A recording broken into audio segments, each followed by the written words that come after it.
Assalamualaikum warahmatullahi wabarakatuh. Saya Nisa Oktavia, mahasiswa Unusia Prodi Psikologi dengan NIM 19190133 akan menjelaskan materi tentang psikologi NKRI. Dalam materi ini terdapat 3 pokok pembahasan, yaitu yang pertama, akar sejarah bentuk NKRI, yang kedua adalah NKRI dalam perspektif psikologi, dan yang terakhir adalah NKRI harga mati. Sebelum kita memasuki pokok pembahasan, kita harus mengetahui apa itu NKRI. Negara Kesatuan Republik Indonesia atau NKRI adalah negara kesatuan yang berupa republik dengan sistem desentralisasi, yang mana pemerintah daerah menjalankan otonomi dengan luas pada bidang pemerintahannya yang sudah ditentukan oleh undang-undang yang telah ditetapkan oleh pemerintah pusat. Lalu masuk ke pokok pembahasan pertama, yaitu akar sejarah bentuk NKRI. Manusia merupakan makhluk sosial yang tidak dapat hidup sendiri. Pada awalnya, manusia membuat kelompok yang beranggotakan beberapa orang. Dalam kelompok tersebut, dipilihlah pemimpin kelompok. Pemimpin kelompok inilah yang kemudian membuat aturan-aturan yang disepakati oleh anggota dan kemudian ditaati oleh semua anggota. Seiring bertambahnya jumlah anggota yang semakin banyak, maka akan semakin sulit untuk mengatur mereka dan menjaga mereka. Oleh karena itu, untuk melindungi kepentingan seluruh anggota, maka dibentuklah sebuah negara yang berdasarkan perjanjian. Begitulah gambaran singkat pembentukan sebuah negara di masa lalu. Sejarah terbentuknya NKRI ditandai dengan dibacakannya teks proklamasi oleh Insinyur Soekarno pada tanggal 17 Agustus 1945. Negara Indonesia diproklamasikan oleh para pendiri bangsa sebagai negara kesatuan. Negara Indonesia terdiri atas wilayah yang luas dan tersebar dengan berbagai macam adat, suku, keyakinan, serta budaya. Itulah yang menjadi tujuan dasar Indonesia menjadi bangsa yang merdeka, bersatu, berdaulat, adil, dan makmur. NKRI adalah negara kesatuan yang dibagi atas daerah-daerah provinsi dan kabupaten atau kota. Bentuk pemerintahan NKRI adalah republik, sehingga negara diselenggarakan berdasarkan prinsip kedaulatan rakyat yang dilaksanakan secara demokratis yang dibentuk melalui pemilihan umum atau pemilu. Kedaulatan di tangan rakyat artinya Indonesia menganut sistem demokrasi dalam menjalankan pemerintahannya. Dalam negara demokrasi, kekuasaan tertinggi berada di tangan rakyat.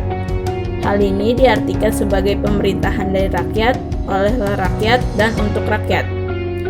Nilai-nilai persatuan dan kesatuan merupakan jiwa yang melahirkan NKRI. Hal ini terjadi karena adanya kesadaran tentang keberagaman bangsa Indonesia. Nilai-nilai persatuan dan kesatuan dalam kehidupan bangsa Indonesia secara jelas dapat dipahami dari dasar negara, yaitu Pancasila, dan konstitusi negara, yaitu Undang-Undang Dasar 1945.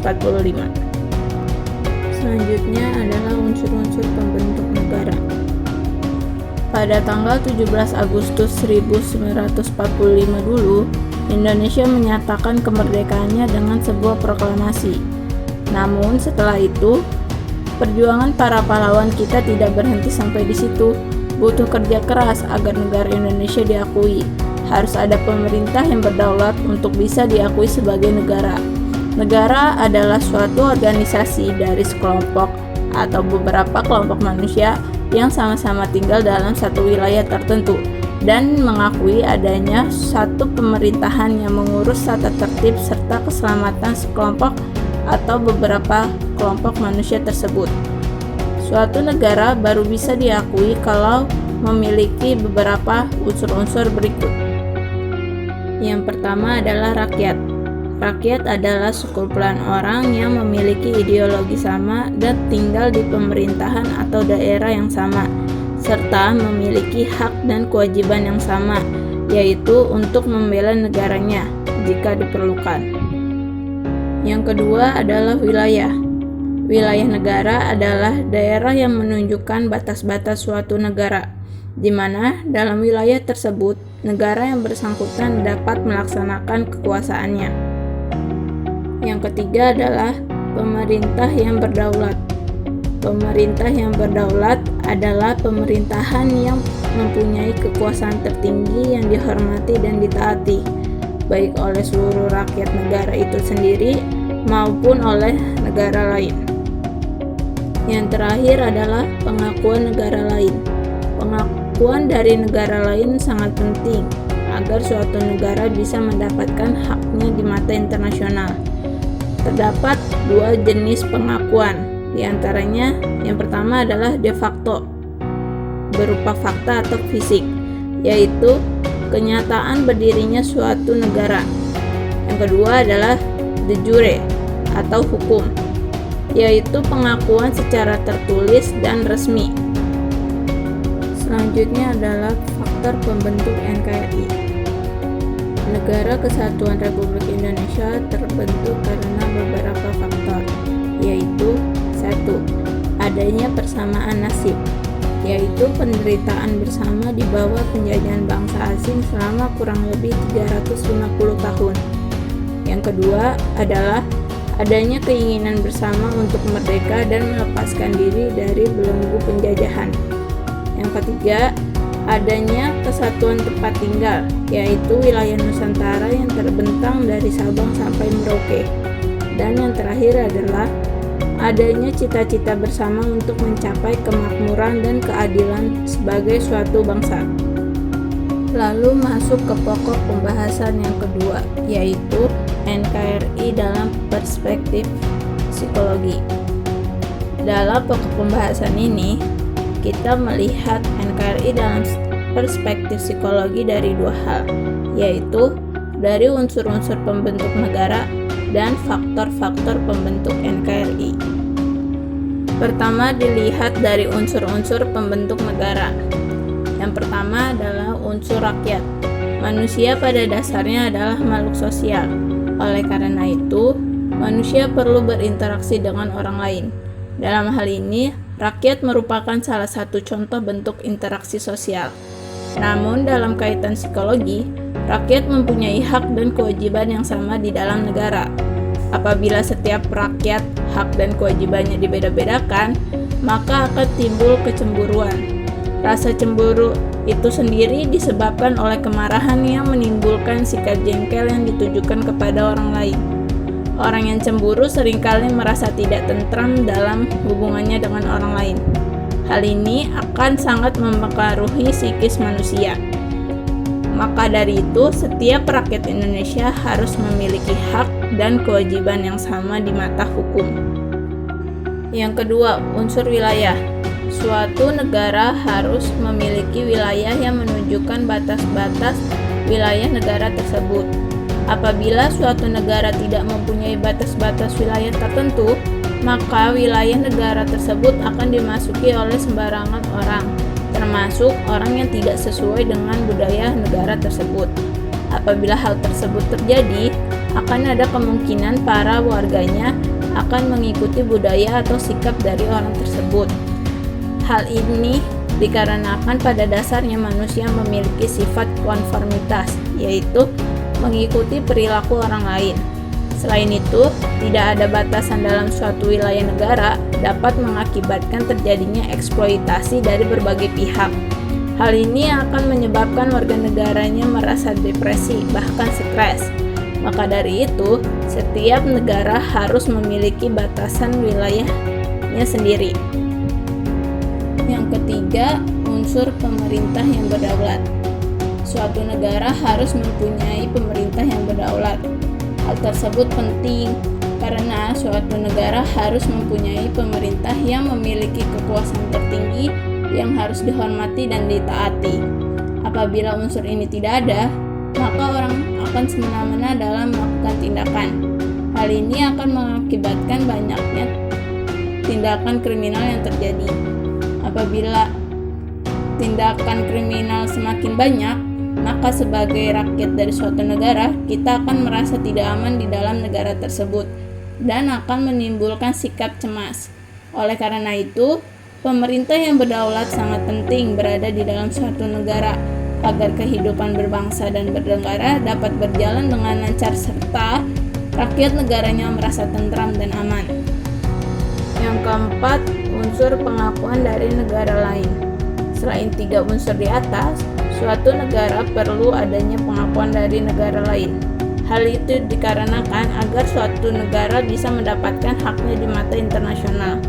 Apabila suatu negara tidak mempunyai pengakuan dari negara lain, maka negara tersebut tidak mempunyai hak di mata internasional. Hal ini dapat menyebabkan terjadinya penjajahan oleh negara lain. Penjajahan inilah yang akan menyebabkan eksploitasi pada rakyat negara, yang dimana eksploitasi tersebut dapat mempengaruhi psikis manusia karena akan timbulnya rasa traumatis di dalam dirinya akibat dari eksploitasi penjajahan tersebut. Oleh karena itu, sangat penting adanya pengakuan dari negara lain baik secara fisik maupun hukum. Yang kedua, dilihat dari faktor-faktor pembentuk NKRI. Yang pertama adalah adanya persamaan nasib. Penderitaan yang terjadi saat penjajahan bangsa asing kurang lebih 350 tahun ini jelas menimbulkan sikap traumatis yang amat mendalam oleh bangsa Indonesia. Kejadian traumatis adalah jenis pengalaman yang merangsang secara emosional, dan hal tersebut dapat mengakibatkan bekas luka pada jaringan otak. Hal inilah yang akan menimbulkan kecemasan pada rakyat Indonesia. Oleh karena itu, adanya rasa persamaan nasib dahulu menyebabkan rakyat Indonesia lebih mengenal arti persatuan dan kesatuan. Hal ini sangat diperlukan agar tidak terjadinya penjajahan kembali oleh bangsa asing. Yang kedua adalah adanya keinginan bersama untuk merdeka dan melepaskan diri dari belenggu penjajahan. Penjajahan merupakan kejadian yang sangat traumatis bagi rakyat negara yang dijajah. Hal itu dapat mengakibatkan bekas luka pada jaringan otak. Oleh karena itu, perlu adanya keinginan bersama untuk merdeka dan melepaskan diri dari penjajahan agar kejadian traumatis tersebut tidak semakin parah dalam mempengaruhi psikis rakyat Indonesia. Yang ketiga, adanya kesatuan tempat tinggal. Suatu negara bisa dikatakan merupakan tempat tinggal seseorang, karena dalam sebuah negara lah orang tersebut lahir dan dibesarkan. Negara juga bisa dikatakan sebagai ibu dari rakyatnya. Hal itu yang menyebabkan terjadinya kelekatan pada rakyat-rakyatnya. Kelekatan merujuk pada hubungan yang sangat kuat antara dua orang atau lebih yang masing-masing melakukan suatu tindakan untuk melanjutkan hubungan mereka. Dalam hal ini, rakyat Indonesia merasa bahwa Indonesia merupakan tempat tinggal mereka dan ibu dari mereka. Maka dari itu, rakyat Indonesia merasa mempunyai kewajiban untuk mempertahankan negara Indonesia. Hal ini terjadi karena terdapatnya ikatan emosional yang erat antara rakyat dengan negara. Oleh karena itu, adanya kesatuan tempat tinggal membuat rakyat Indonesia termotivasi untuk bersatu dalam membentuk NKRI. Yang keempat, adanya cita-cita bersama untuk mencapai kemakmuran dan keadilan sebagai suatu bangsa. Kemakmuran dan keadilan sebagai suatu bangsa merupakan cita-cita bagi semua bangsa yang ada di dunia termasuk Indonesia. Kemakmuran dan keadilan menjadi cita-cita bersama rakyat Indonesia dikarenakan hal ini yang akan menjadi penentu kehidupan dalam berbangsa dan bernegara.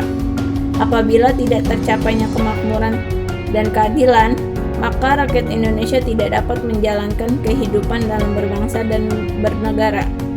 Hal ini akan menimbulkan kerusuhan dan kericuhan di mana-mana. Inilah yang menyebabkan munculnya rasa cemas dan gelisah serta takut pada rakyat Indonesia. Maka perlu adanya cita-cita bersama untuk mencapai kemakmuran dan keadilan agar kehidupan berbangsa dan bernegara di Indonesia dapat berjalan dengan lancar. Lalu kita masuk ke pokok pembahasan yang terakhir, yaitu NKRI harga mati. NKRI harga mati adalah sebuah slogan yang sering diungkapkan untuk menyatakan diri bahwa kita menyetujui dan mencintai Negara Kesatuan Republik Indonesia atau NKRI dengan keempat pilarnya. NKRI harga mati diucapkan sebagai wujud, maka posisinya adalah sebagai kata yang mengungkapkan makna keadaan, di mana ia bekerja sebagai frasa yang menyatakan keadaan individu yang mencintai dan menyetujui NKRI. Jadi, NKRI harga mati adalah sebuah penegasan bahwa kita setuju negara kesatuan Republik Indonesia telah final dan harus kita jaga serta kita lindungi kemerdekaan dan kedaulatannya. Yang terakhir, kesimpulan. Kesimpulan pada materi ini adalah terdapat hubungan yang erat antara psikologi dengan NKRI, dimulai dari sejarahnya, unsur pembentuk, serta faktor pembentuknya. Semua dapat dikaitkan dengan nilai-nilai psikologi. Hal ini dapat dilihat bahwa ilmu psikologi dapat berkaitan dengan ilmu hukum dan politik. Sekian materi tentang psikologi NKRI yang dapat saya sampaikan. Kurang lebihnya mohon maaf. Wassalamualaikum warahmatullahi wabarakatuh.